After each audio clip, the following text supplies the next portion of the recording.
अपने YouTube channel Shiv Shakti Divya शक्ति पढ़ाकू योद्धा में आप सभी का हार्दिक स्वागत करती हूँ। जैसा कि मैं आप सभी को अभी छत्तीसगढ़ के एग्ज़ाम्स में आने वाले जितने भी इम्पोर्टेंट टॉपिक्स हैं वो सारे टॉपिक्स कवर करवा रही हूँ फ्रेंड्स, जिसके अंतर्गत मैं आप सभी को अपने पिछले वीडियो में छत्तीसगढ़ के प्रशासनिक संरचना का इंट्रोडक्शन दी थी और आज मैं इसी प्रशासनिक संरचना पर आगे चर्चा करने वाली हूँ। तो चलिए फ्रेंड्स, मैं आज का ये इम्पोर्टेंट वीडियो स्टार्ट करती हूँ। साथ ही फ्रेंड्स, पिछले वीडियो की तरह ही आज मैं इसी वीडियो में बहुत ही महत्वपूर्ण छत्तीसगढ़ के साहित्यकारों के बारे में भी बताने वाली हूँ और बहुत ही इंटरेस्टिंग तरीके से कहानियों के माध्यम से मैं आप सभी को बताऊंगी, जिससे आप सभी को कहानी सुनते ही और रचनाओं के नाम सुनते ही आप सभी को सारे इम्पोर्टेंट रचनाएं और साहित्यकार के नाम याद हो जाएंगे। तो चलिए फ्रेंड्स, आज का ये वीडियो मैं स्टार्ट करती हूँ। तो देखिए फ्रेंड्स, मैं आप सभी को अपने पिछले वीडियो में छत्तीसगढ़ के प्रशासनिक संरचना के अंतर्गत छत्तीसगढ़ के जो इम्पोर्टेंट संभाग हैं, मीन्स सारे संभाग के बारे में बताई थी, लेकिन इम्पोर्टेंट क्या बताई थी कि ये जो संभाग है इनकी जो स्थापना हुई है वो कब हुआ है ये बताई थी। मीन्स आप सभी को मैंने इनके सन के बारे में बताई थी, जो कि बहुत ही महत्वपूर्ण है। और साथ ही फ्रेंड्स, कौन सा बड़ा है कौन सा छोटा संभाग है ये भी बताई थी। तो इसी के अंतर्गत मैं कुछ और भी आप सभी को कवर करवा दे रही हूँ। तो जैसा कि फ्रेंड्स मैं आप सभी को बताई थी कि छत्तीसगढ़ में क्षेत्रफल के आधार पर सबसे बड़ा संभाग कौन सा है? बस्तर संभाग। कौन सा संभाग है फ्रेंड्स? बस्तर संभाग। और सबसे छोटा संभाग कौन सा है? दुर्ग संभाग। लेकिन फ्रेंड्स, कभी कभी क्या होता है कि ये जो संभाग है, ये पांचों संभाग आप सभी को दे दिया रहेगा और इसको क्रम से कवर करने के लिए कहेगा, मीन्स व्यवस्थित करने के लिए कहेगा। जैसे आप सभी को क्षेत्रफल के आधार पर भी व्यवस्थित करने के लिए एग्जाम में दे सकता है।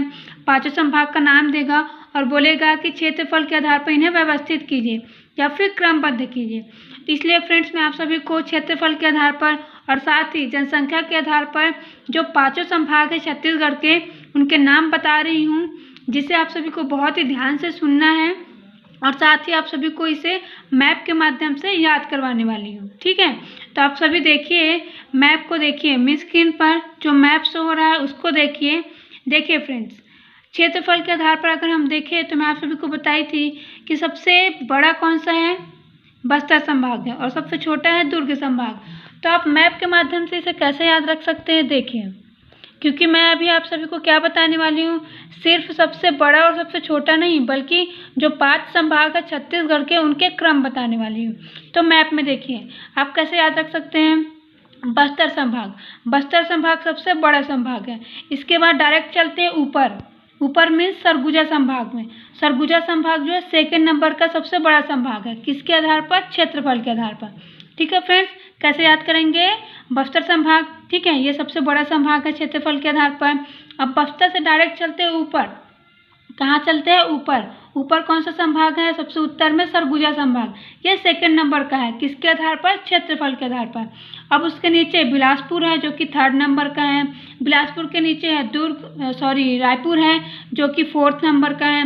और रायपुर के बाजू में है दुर्ग जो कि फिफ्थ नंबर का है। एक बार फिर से सुनिए फ्रेंड्स, कैसे याद रखेंगे आप सभी। सबसे पहला तो याद रखेंगे ही कि छत्तीसगढ़ का क्षेत्रफल के आधार पर सबसे बड़ा संभाग कौन सा है? बस्तर संभाग है। ठीक है, अब बस्तर के बाद डायरेक्टली ऊपर चलते हैं सरगुजा संभाग। कहाँ चलते हैं? सरगुजा संभाग में। सरगुजा संभाग के बाद है बिलासपुर संभाग, बिलासपुर संभाग के बाद है रायपुर संभाग और रायपुर संभाग के बाद है दुर्ग संभाग। ठीक है फ्रेंड्स, उम्मीद करती हूँ आप सभी को मैप के माध्यम से बहुत ही अच्छे से याद हो गया होगा। अब देखते हैं जनसंख्या के आधार पर। तो जनसंख्या के आधार पर भी बहुत ही ईजी है फ्रेंड्स। देखिए, जनसंख्या के आधार पर सबसे बड़ा संभाग है बिलासपुर संभाग। ठीक है, अब देखिए बिलासपुर के जस्ट नीचे क्या है? रायपुर संभाग है ना, रायपुर संभाग। तो सेकंड नंबर पर है रायपुर संभाग। किसके आधार पर? जनसंख्या के आधार पर। फिर थर्ड नंबर पर है, जैसे कि रायपुर संभाग के बाजू में कौन सा है? दुर्ग संभाग। तो थर्ड नंबर पर है दुर्ग संभाग। ठीक है, अब इसके बाद ये जो दुर्ग संभाग है, इसके बाद आता है सरगुजा संभाग। तो कैसे याद रखेंगे? बिलासपुर के नीचे रायपुर, रायपुर के बाजू में दुर्ग। ठीक है, और इसके बाद डायरेक्टली ऊपर जाएंगे। ऊपर कौन सा है? सरगुजा संभाग। तो चौथे नंबर पर सरगुजा संभाग और सबसे लास्ट में है बस्तर संभाग। ठीक है, अब जैसा कि बस्तर संभाग वैसे भी छत्तीसगढ़ के सबसे दक्षिण में पड़ता है, मीन्स लास्ट में पड़ता है। तो ये जनसंख्या के आधार पर सबसे छोटा संभाग है। ठीक है, या फिर सबसे छोटा ही कहेंगे और क्या कह सकते हैं भाई। ठीक है, तो ये जनसंख्या के आधार पर सबसे छोटा संभाग है। आप कैसे याद रख सकते हैं? देखिए फ्रेंड्स, जो बस्तर संभाग है वो बहुत ही पिछड़ा हुआ है और यहाँ पर जो सुविधाएं है उसकी कमी भी है। और अगर आपने देखा होगा तो पाया होगा कि जो व्यक्ति होता है वो ऐसी जगह पर रहना ज़्यादा पसंद करता है जहाँ पर उसे सारी सुख सुविधाएं में सारी जो उसकी ज़रूरत की चीज़ें हैं वो उपलब्ध होता है। लेकिन बस्तर क्या है, पिछड़ा हुआ है, जंगली इलाका है, यहाँ पर कोई सुविधा भी नहीं है, इसलिए ये जो बस्तर संभाग है वो जनसंख्या के आधार पर सबसे छोटा संभाग है। ठीक है फ्रेंड्स, अभी आपको कभी नहीं भूलेगा, उम्मीद करती हूँ। अब आगे मैं आप सभी को बहुत ही इंपॉर्टेंट फैक्ट्स कवर करवा रही हूँ फ्रेंड्स। जैसा कि मैं आप सभी को अपने पिछले वीडियो में सारे जिलों का नाम बता चुकी हूँ ना भाई, देखा है ना आप सभी ने। तो फ्रेंड्स, आज मैं आप सभी को इन जिलों के बारे में कुछ इंपॉर्टेंट फैक्ट बताने वाली हूँ फ्रेंड्स। ठीक है, आप सभी इसको कवर कर लीजिए क्योंकि एग्जाम में ऐसे ही क्वेश्चन पूछे जाते हैं। तो देखिए फ्रेंड्स, छत्तीसगढ़ में कुल 13 जिले हैं। कितने? कुल 13 जिले, जिनको किसके अंतर्गत शामिल किया गया है? अनुसूचित जिलों के अंतर्गत शामिल किया गया है। मेरे छत्तीसगढ़ में पूर्णतः अनुसूचित जिलों की संख्या कितना है? 13 है या फिर 13 है। आप सभी अपनी स्क्रीन पर देखिए, मैप्स हो रहा है। ठीक है, इसमें साफ साफ दिखाई दे रहा है कि कौन कौन सा जो जिला है वो छत्तीसगढ़ में पूर्णतः अनुसूचित जिले के अंतर्गत आता है। और मैं आप सभी को इसे याद रखने के लिए बहुत ही इजी और सिंपल ट्रिक बता रही हूँ। कौन सा ट्रिक है वो? कि ये जो पूर्णतः अनुसूचित जिला है, ठीक है, इसके अंतर्गत बस्तर संभाग के 7 जिले, सरगुजा संभाग के 5 जिले और कोरबा जिला आता है। ठीक है, हो गया ना याद? कितना इजी है। अगर आप अलग से ऐसे याद रखेंगे ना कि जिलों का नाम कि कोरिया, सूरजपुर, बलरामपुर, सरगुजा, जसपुर, तो आप कंफ्यूज हो जाएंगे। लेकिन अगर आप ऐसे याद रखेंगे कि सरगुजा संभाग के सारे जिले और बस्तर संभाग के सारे जिले, तो बस्तर में कितने जिले हैं? 7। सरगुजा में कितने जिले हैं? 5। तो दोनों मिलाकर कितना हो गया? 12 या फिर 12। और एक कौन सा हो गया? कोरबा। ठीक है, कौन सा हो गया? कोरबा। तो टोटल कितना हो गया? 13 जिले। ठीक है, तो छत्तीसगढ़ में पूर्णतः अनुसूचित जिलों की संख्या कितना है? 13। और ये एग्जाम में पूछा जा चुका है। अब देखते हैं छत्तीसगढ़ में आकांक्षी जिलों की संख्या। क्या? छत्तीसगढ़ में आकांक्षी जिलों की संख्या। एक्चुअली में ये जो आकांक्षी जिला है वो केंद्र सरकार के द्वारा निर्धारित किया गया है। ठीक है फ्रेंड्स, जो केंद्र सरकार है उसने पूरे भारत देश में बहुत सारे जिलों का चुनाव किया, या फिर बोल सकते हैं कि बहुत सारे जिलों को चिन्हांकित किया है आकांक्षी जिलों के रूप में। तो इनमें से जो 10 जिले हैं वो छत्तीसगढ़ के हैं। कौन कौन से जिले हैं वो? आप देखिए, मैप में दिखाई दे रहा है। तो इसके अंतर्गत है छत्तीसगढ़ के में पूरा बस्तर संभाग का जिला। तो पूरा बस्तर संभाग का कितना हो गया? 6 हो गया ना, 6। और बाकी 3 जिले और हैं। कौन कौन से वो जिले हैं? कोरबा जिला, महासमुंद जिला, राजनांदगांव जिला। कौन कौन सा? कोरबा, महासमुंद और राजनांदगांव। ये 3 जो है अलग से हैं। ठीक है फ्रेंड्स, आप सभी को याद हो गया होगा। अब चलते हैं फ्रेंड्स, छत्तीसगढ़ के महत्वपूर्ण साहित्यकारों के बारे में जानते हैं। तो आज के सबसे पहले साहित्यकार हैं गजानन माधव मुक्तिबोध। कौन है? गजानन माधव मुक्तिबोध। और फ्रेंड्स, ये बहुत ही फेमस साहित्यकार हैं। साथ ही ये जो गजानन माधव मुक्तिबोध है, क्या है? गजानन माधव मुक्तिबोध है। इनका जो मूर्ति है वो कहाँ पर लगाया गया है या फिर कहाँ पर बनाया गया है, ये एग्जाम में क्वेश्चन पूछा जा चुका है। ठीक है, तो कहाँ पर है इनकी मूर्ति? इनकी मूर्ति जो है राजनांदगांव जिले के दिग्विजय कॉलेज में जो त्रिवेणी परिसर है वहीं पर इनकी मूर्ति लगी हुई है। ठीक है, साथ ही इन्हीं के साथ ही 2 और महत्वपूर्ण और बहुत ही फेमस साहित्यकारों की मूर्ति भी वहाँ लगी हुई है। कहाँ पर? त्रिवेणी परिसर पर। तो आप सभी मुझे कमेंट करके बताएंगे कि गजानन माधव मुक्तिबोध के अलावा और कौन से 2 महत्वपूर्ण साहित्यकारों की मूर्तियाँ जो है त्रिवेणी परिसर में लगा हुआ है। ठीक है, बताएंगे ना आप सभी? आप सभी को कमेंट करके बताना ही है क्योंकि एग्जाम में ये पूछा भी जा चुका है कि त्रिवेणी परिसर में कौन से 3 महत्वपूर्ण या फिर महान साहित्यकारों की मूर्ति स्थापित की गई है। ठीक है फ्रेंड्स, तो चलिए अब जान लेते हैं गजानन माधव मुक्तिबोध जी के बारे में। तो देखिए फ्रेंड्स, ये जो गजानन माधव मुक्तिबोध जी है ना, इन्होंने ब्रह्मा को राक्षस कह दिया भाई। क्या बोल दिया? ब्रह्मा को राक्षस कह दिया भाई। ठीक है, साथ ही ये जब रात को सोने के लिए जाते थे छत पर गर्मियों के मौसम में, भाई ऐसे बरसात में नहीं चले जाते थे, गर्मियों के मौसम में जब ये छत पर सोने के लिए जाते थे तो ये चाँद को देखा करते थे। और एक दिन इन्हें चाँद का मुँह टेढ़ा दिखाई दे दिया भाई, ठीक है। तो इन्होंने क्या कर दिया कि अपने फ्रेंड्स को बताने लगे कि अरे मैंने तो आज चाँद को देखा, इनका मुँह जो है मुझे टेढ़ा दिखाई दिया, तुम्हें देता है क्या? तो उनका फ्रेंड क्या बोले, नहीं यार मुझे तो नहीं दिखाई देती। तो इन्होंने क्या किया कि ये जो चाँद का मुँह टेढ़ा है इस पर एक साहित्यिक की डायरी लिख दी, ठीक है।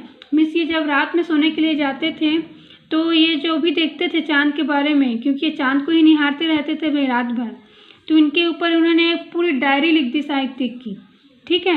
अब देखिए फ्रेंड्स, अगर कोई भी कुछ भी लिख देता है ना, अब जैसे इन्होंने क्या कह दिया, चाँद का मुँह टेढ़ा है कह दिया, ब्रह्मा को राक्षस कह दिया, तो अगर कोई भी ऐसी अजीब अजीब बातें करता है ना तो उसे कुछ ना कुछ उपाधि दे दिया जाता है, ठीक है। तो ये जो गजानन माधव मुक्तिबोध है, इन्हें छत्तीसगढ़ का नीलकंठ के नाम से उपाधि दी गई। क्या कहते हैं? छत्तीसगढ़ का नीलकंठ कहते हैं। और एक क्वेश्चन पूछा जा चुका है कि छत्तीसगढ़ का नीलकंठ किसे कहते हैं, तो गजानन माधव मुक्तिबोध जी को ही छत्तीसगढ़ का नीलकंठ कहते हैं। और फ्रेंड्स, मैं आप सभी को जो स्टोरी बताई हूँ, ये मैं स्टोरी आप सभी को सिर्फ याद करवाने के लिए बताई हूँ, ठीक है। कोई भी सीरियसली नहीं लेगा भाई, ठीक है। मैं आप सभी को अच्छे से याद करवाने के लिए मनोरंजक तरीके से ये स्टोरी बताई हूँ। तो देखिए फ्रेंड्स, गजानन माधव मुक्तिबोध जी की बहुत ही महत्वपूर्ण 3 रचनाएं हैं, जिनमें से पहला है ब्रह्म राक्षस। क्या है? ब्रह्म राक्षस, ठीक है। दूसरा है चाँद का मुँह टेढ़ा। क्या है? चाँद का मुँह टेढ़ा, ठीक है फ्रेंड्स। पहला है ब्रह्म राक्षस, दूसरा है चाँद का मुँह टेढ़ा, और जो तीसरी रचना है इनकी वो है एक साहित्यिक की डायरी। क्या है? एक साहित्यिक डायरी। इनकी तीसरी रचना क्या है? एक साहित्यिक डायरी।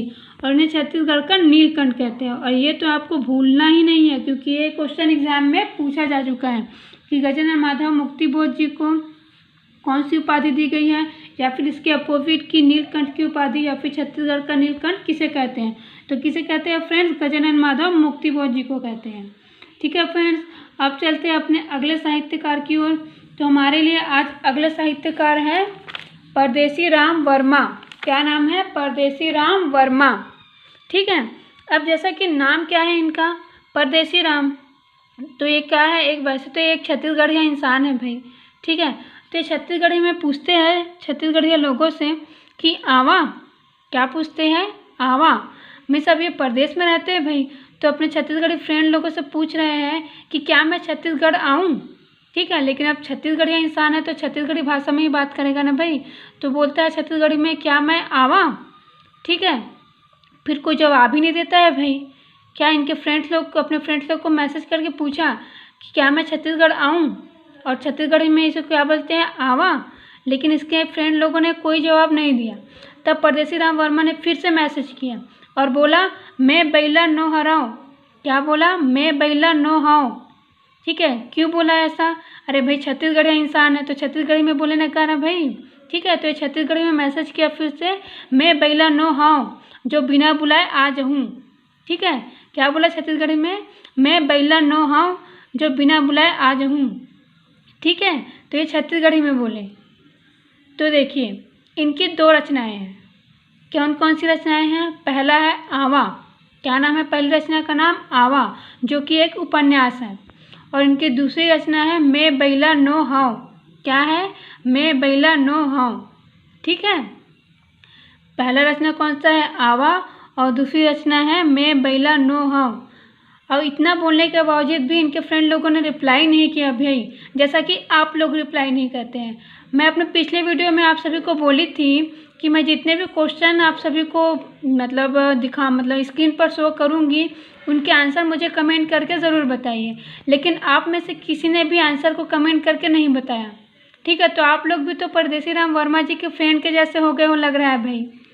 देखिए फ्रेंड्स, मैं आप सभी को कमेंट करने के लिए इसलिए बोलती हूँ क्योंकि मुझे भी पता चलना चाहिए कि मैं आप सभी को जो समझा रही हूँ वो समझ में आ रहा है कि नहीं, क्वेश्चन समझ में आ रहा है कि नहीं, ठीक है। इसलिए आप सभी कमेंट ज़रूर किया कीजिए भाई, ठीक है। और कम से कम जो क्वेश्चन मैं आप सभी को बताई थी, मतलब जो क्वेश्चन का आंसर देने के लिए बोली थी, उसका आंसर तो कम से कम आप लोग दे ही सकते हैं, ठीक है। तो आप परदेसी राम वर्मा जी के फ्रेंड के जैसे ना बनिए भाई, ठीक है। तो आप सभी कमेंट ज़रूर किया कीजिए।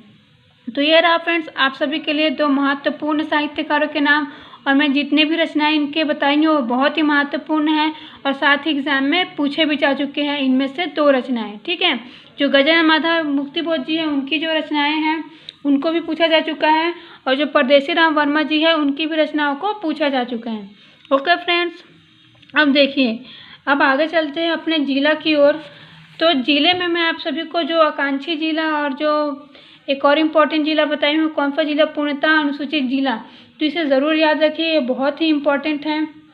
और आगे मैं आप सभी को बताना चाहूँगी छत्तीसगढ़ के जो संरचना है, मतलब जो प्रशासनिक संरचना है उसका थोड़ा सा संक्षिप्त में बता रही हूँ मैं। तो देखिए फ्रेंड्स, छत्तीसगढ़ में कितने संभाग हैं? 5 संभाग हैं। वैसे मैं आप सभी को थोड़ा सा तुलना करके बता रही हूँ। ठीक है, तुलना में क्या कि जब छत्तीसगढ़ राज्य का गठन हुआ था तब कितने संभाग थे या कितने जिले थे और वर्तमान में कितने हैं। तो देखिए फ्रेंड्स, छत्तीसगढ़ में जब छत्तीसगढ़ राज्य बना था उस समय संभाग था 3 और वर्तमान में कितने संभाग है? 5। ठीक है, छत्तीसगढ़ राज्य जब बना था तब उस समय जिले कितने थे? 16, लेकिन वर्तमान में जिले कितने हो गए हैं? 28 या फिर 28। ठीक है, तहसीलें कितनी हैं थी छत्तीसगढ़ में उस समय? 96 या फिर 96, और अभी कितना है? 150। कितना है? 150। अभी जो जांजगीर चांपा में 2 जो तहसीलें बनने वाली हैं, बमनीडीह और बाराद्वार, वो अभी बना नहीं है। ठीक है, बनने की प्रक्रिया चल रही है, इसलिए अगर आप अभी हम देखें, ठीक है, तो तहसीलों की संख्या कितनी है छत्तीसगढ़ में? 150 है। ठीक है फ्रेंड्स, अब विकासखंड पर चलते हैं। तो छत्तीसगढ़ में विकासखंड की संख्या पहले भी 146 थी राज्य के गठन के समय भी, और वर्तमान में भी 146 ही है। ठीक है फ्रेंड्स, और छत्तीसगढ़ में नगर निगम की संख्या जब छत्तीसगढ़ राज्य बना था तब 10 था, और वर्तमान में कितने नगर निगम है? 14। कितने हैं? 14 नगर निगम हैं। ठीक है, और जो 14 नंबर का कौन सा है अभी जो अभी बना है, नया बना है, कौन सा है? रिसाली। ठीक है, कहाँ से बना है? ये भिलाई से अलग होकर बना है रिसाली, जो कि 14 नंबर का नगर निगम है। तो ये रहा फ्रेंड्स आप सभी के लिए बहुत ही महत्वपूर्ण वीडियो, जो आप सभी के एग्ज़ाम के लिए और आप सभी के जनरल नॉलेज के लिए बहुत ही इम्पोर्टेंट है। ठीक है, तो फ्रेंड्स आप सभी कमेंट ज़रूर किया कीजिए। और आज इसलिए मैं कोई भी क्वेश्चन आप सभी को नहीं बता रही हूँ क्योंकि आप सभी कमेंट तो करते नहीं हैं। तो अगर आज आप सभी इस वीडियो में कोई भी कमेंट करते हैं कि मेरा ये वीडियो कैसा लगा, मुझे कमेंट करके बताएंगे, ठीक है, तो मैं आप सभी के लिए अपने अगले वीडियो में ज़रूर क्वेश्चन लगाऊंगी। क्योंकि अगर आप कमेंट करते नहीं हैं तो फिर मुझे पता चलता नहीं है, तो मैं इतने मेहनत करके आप सभी के लिए क्वेश्चन ढूंढती हूँ, है ना। तो आप सभी कमेंट ज़रूर किया कीजिए। ठीक है फ्रेंड्स, आप सभी को मेरा ये वीडियो अच्छा लगा हो तो मेरे इस वीडियो को लाइक करिए, अपने फ्रेंड्स के पास शेयर करिए, और साथ ही जो नए व्यूअर्स है वो मेरे इंपॉर्टेंट वीडियोस को देखने के लिए अपने यूट्यूब चैनल मीन्स मेरा जो यूट्यूब चैनल है उसे सब्सक्राइब ज़रूर करिए। Okay friends, thank you.